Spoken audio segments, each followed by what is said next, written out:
I was walking in town and I saw our ladies slapping their scalps and scratching and so on. And I observed that other races don't do that. The whites don't do that. The Chinese don't do that. The Indians don't do that. So I asked the girls in my office, what is it? What is happening? And they said, oh, doctor, it's the weaves. They're itchy. So, okay, educate me. What are these weaves? They said, well, there's 100% human hair, which is Indian, Brazilian, Peruvian, etc., which is quite expensive. And then there's the cheaper stuff, the synthetic fibers made by the Chinese and the Koreans. Now, I traveled to all these countries several times. Korea, China, India, Brazil. So when I was in India, that's when I discovered that if we are family and we lose a member of the family, all the ladies in the family go to the temple where they worship.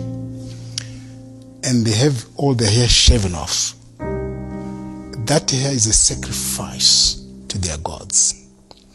What hit me personally was I saw those homeless, very poor people, their hair was being shaved off. I saw people I thought were sickly, maybe they had TB or something, their hair was being shaven off. Then, I don't know, some people maybe had sores on their scalp because as they were being shaven off, they were bleeding. So I said to myself, what is this? How did we, black people, end up in this space where we buy this, we actually pay US dollars for this? Now, to make it worse, when the hair is cut off, it falls on the floor. Then you get people, putting little hips and so on. And then they were sorting it out. They were removing worms. They were removing lice. That day, I said to myself, no, there's something not right with us paying for this. When we grew up, there were no waves. So how did this start? Who started it? And who told the black lady that you're not beautiful? To be more beautiful, you must wear this thing. If we go to a restaurant and we have expensive food, and we're eating the food, we find human hair in there, we won't take it, it's contaminated. And if you and I go to Nyari's mother and said, oh, Mama Zara, we're here, we'd like to shave each other's hair, can we do it in your kitchen? She'll say, oh, no, because the hair once shaved off is dirt. You throw it away. So gentlemen, do it outside and don't bring the hair into my house. But people will say, Solomon, that this hair gets washed. Yeah. There's a manufacturing process that's done. It gets cleaned, pegged nicely and so forth. Does your point still stand? Yes, it does. I was speaking to a trichologist, somebody specializing, he's got a doctorate in hair and so on. Hair does not die. It's alive. Okay. So somebody commits a crime here and they leave a piece of hair. Even 25 years later, we can catch them because of DNA in the hair. And the trichologists tell us that if hair is in touch with another tissue, there is exchange of genetic material. People don't know this. Which means people who are gluing the hair or whatever, stitching whatever, there's exchange of genetic material. They don't know what they're getting. It may not show in that individual, but in grandchildren, great-grandchildren. Trevor, there are three sources of this hair: live people, dead people, and of course these fibers. Just before burial, the hair is shaved off. Then they immediately get buried.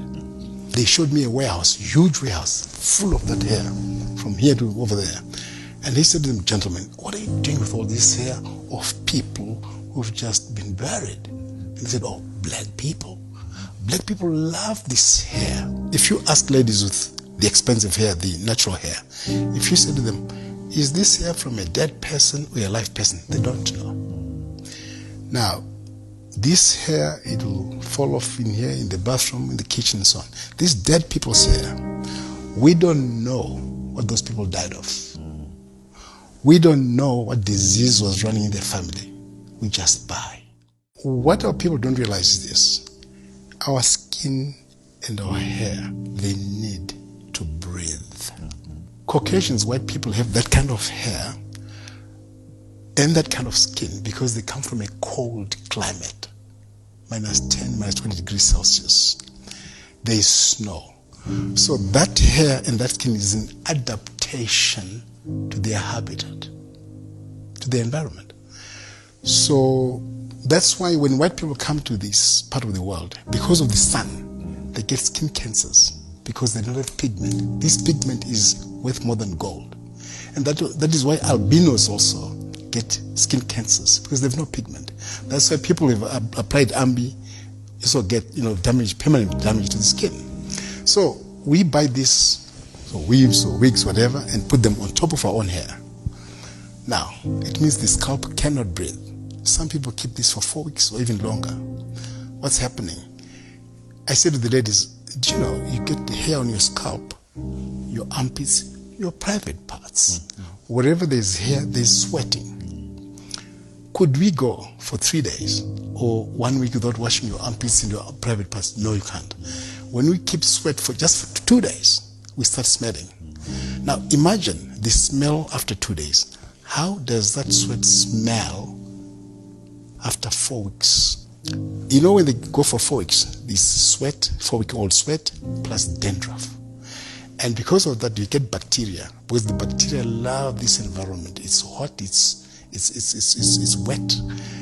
The bacteria get fat, feeding on the 4-week-old sweat, 4-week-old dandruff, and they multiply like crazy. I can tell you now, Trevor, all these ladies that we see, they have millions, billions, trillions, zillions of bacteria on their scalp. And these bacteria then chew on the scalp, and each time they're doing this, they're touching 4-week-old sweat, dandruff, and bacteria. And they don't wash their hands. Maybe they're in a combi or in a bus, they just carry on, they're touching plates and all this and all that. I find it. I want